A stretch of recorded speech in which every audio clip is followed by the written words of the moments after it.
What's going on, Warrior? We got an interesting episode for you today. It's a little bit different than we normally talk about. The reason is, I tell you about what led me into saying no to somebody from joining one of our programs and what I learned from it and how it matched up with what my mentor taught me not too long ago. So let's get into our theme song.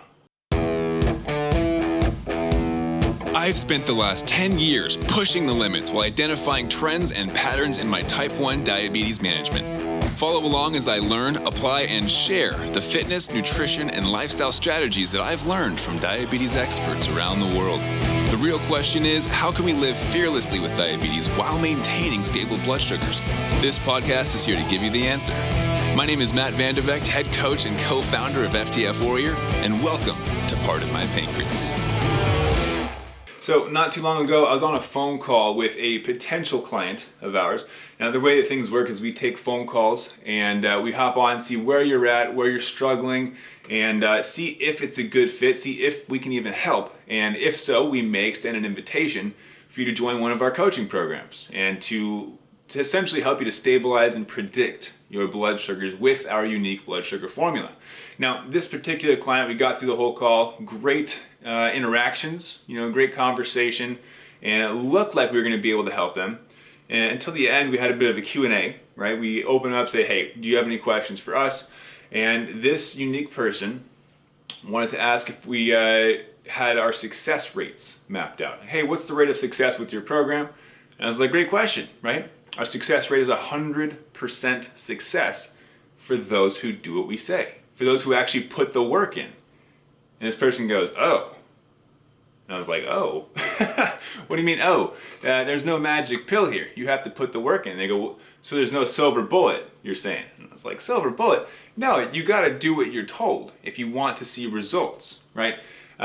If you learn that there's this formula that can control blood sugars, and then you don't do it, is it your fault or the program's fault for not getting you that result?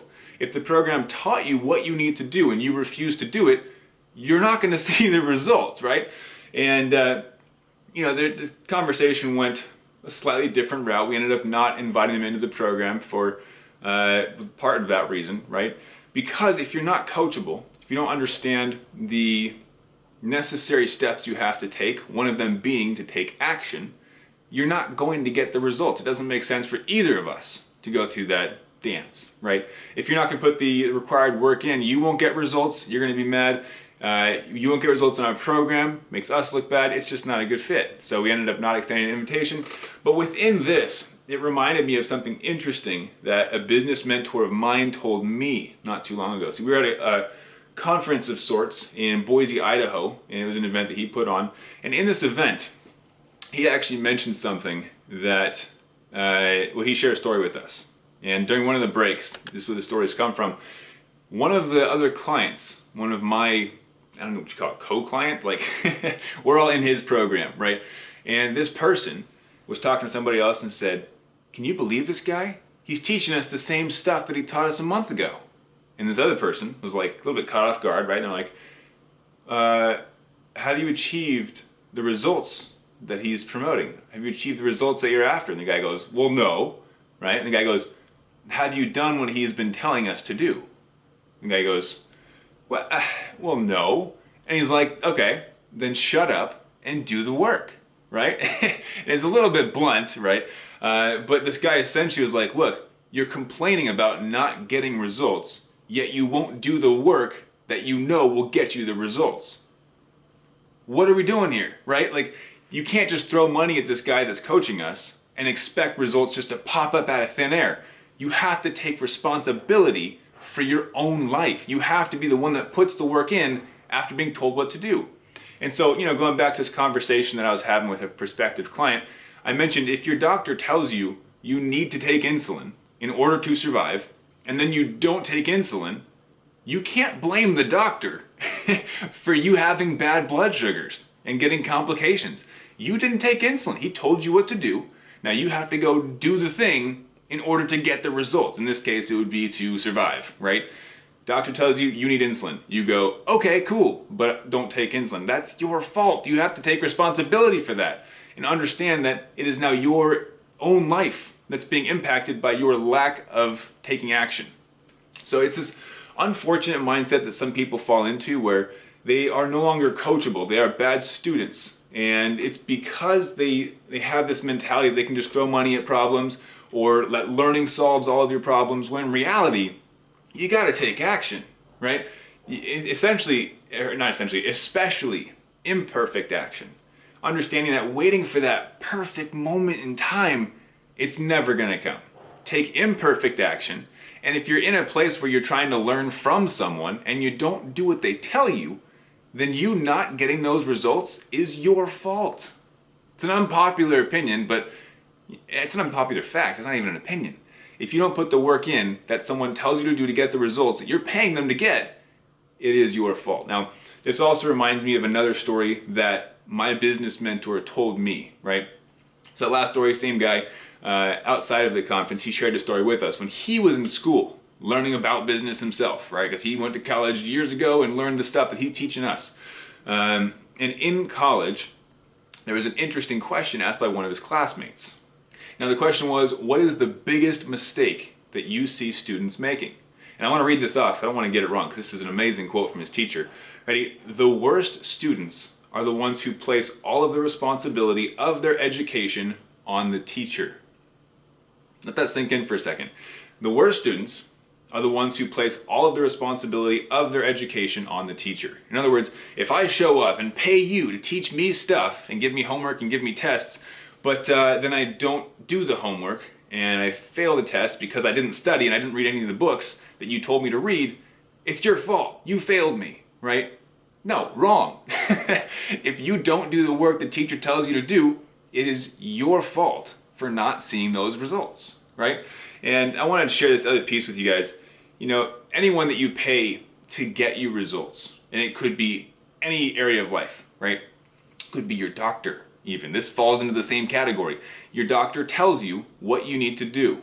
They help you, right? Your endocrinologist, your dietitian, your personal trainer, your boss, like anyone that's telling you how to succeed, anyone who's been there before and has had success themselves. If you do not do what they say, it's what? Your fault. You cannot expect magic pills in life. Nothing good in life comes for free. It takes work. It takes implementation. It's unpopular. It's not fun to think about. It gets uncomfortable, right? But it's necessary. And here's another interesting thought, right? Anyone that you pay to get you results, whether it be a doctor, a coach, a trainer, they cannot care about the thing you want more than you do. It is your life. It's your results. Think about it like this. Doctors, they have tons of patients, right? They are not capable of caring about your life more than you do. A, because they have a ton of patients, but B, because it's your life. It affects you directly. Them, you're a moment on their calendar, right? A 15-minute slot. They will not and cannot care about the thing you want more than you. That's on you. You need to show up. And they obviously need to show up as well. They need to teach you. They need to be present, especially if you're paying them for a specific result. They should help you get to that point. But it requires that you show up and you take action. You need to be doing everything that they say and then some, right? So the best students, we think about it like this. Good students do everything that their teachers say. Their coaches, their doctors, their trainers. They do everything they say and they achieve results. The best students do everything their teachers, coaches, doctors, trainers say, and then some.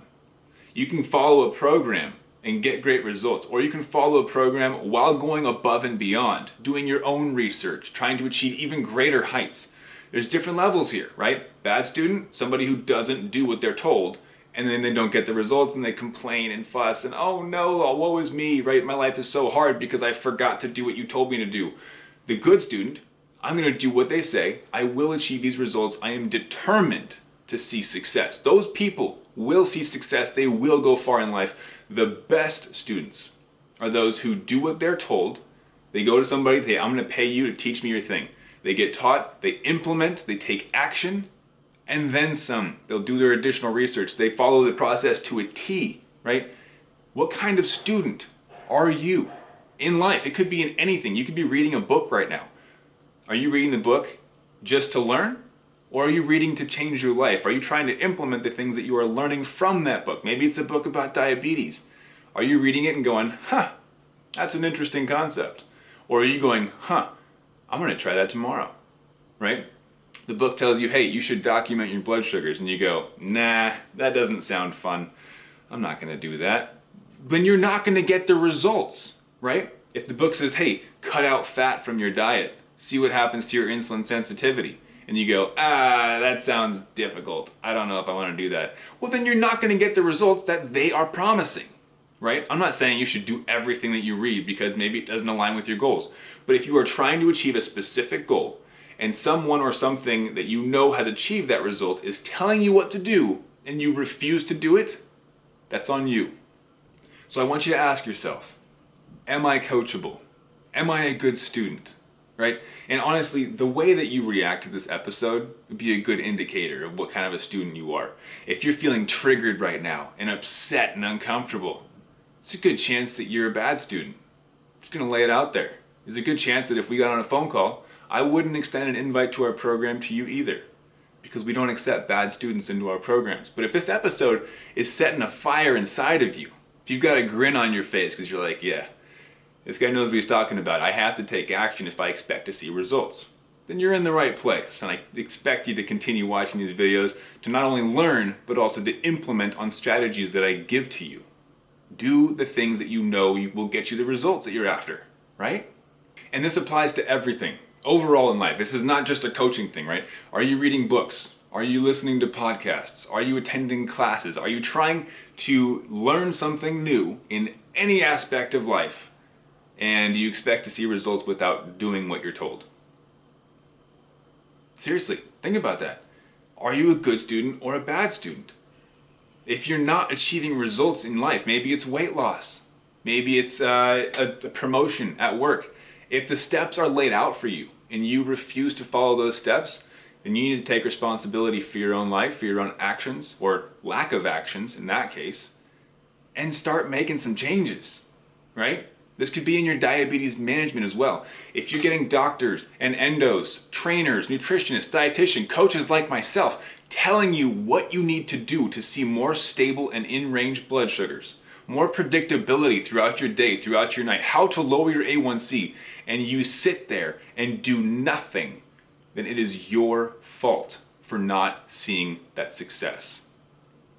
I gotta be blunt with you guys. I'm challenging you because I care. If I don't challenge you, you don't grow. So I'm here for you right now, encouraging you. Make these changes in your life. Understand that if you take action, even if it is imperfect action, even if there are flaws in your plans, you will see faster success in life. You will go further, faster. You're gonna feel great about yourself. You will fail along the way. You're gonna trip up. I guarantee it. It's part of the deal. I've tripped up. I have failed many times on my journeys throughout life. But it's because of that action that I took. Even though I failed forward. I continued to move forward, continued to take action, and as a result, I achieved the results that I'm after. That is how you continue having momentum. That is how you follow the process of constant and never-ending improvement, or CANI, if you're familiar with that. This is how you achieve your end goals, your results in life. You take action on what you know you need to do. It's uncomfortable, yes. It will be uncomfortable every time. It's never going to feel good challenging yourself. It's never going to feel good facing the fear of failure.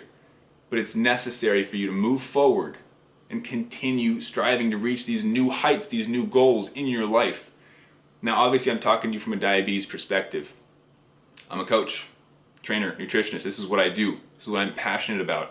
But understand that mindset, it plays a huge role in whether or not you are successful. And in this case, good student, bad student, if you refuse to take action, refuse to do the work to get the thing you want to get, you got to reflect on yourself. Look in the mirror. It's your own fault.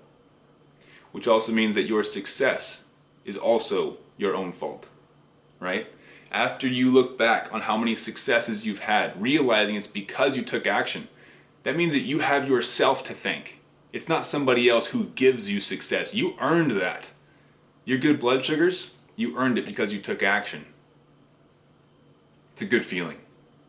So this was a bit of a rant that I had today. I wanted to share it. I felt like it was necessary. A lot of people think there's a magic pill for diabetes. There's some a switch that you can flip and just get results. How do I get a lower A1C in 2 weeks?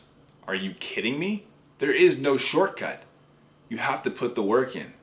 But because you're here, still listening to this episode, pretty sure that you're a good fit and that there's a reason you're still listening. You weren't put off by the harshness because you're a person that takes action, right? But I have one question for you. Are you coachable? Are you a good student? Will you put the work in that you know is necessary to see those results? That's all I got for you. No links today, nothing else. I just want you to think about that. Ponder that. Are you a good student? Are you coachable? Now go take action. Have a great day and keep up the fight.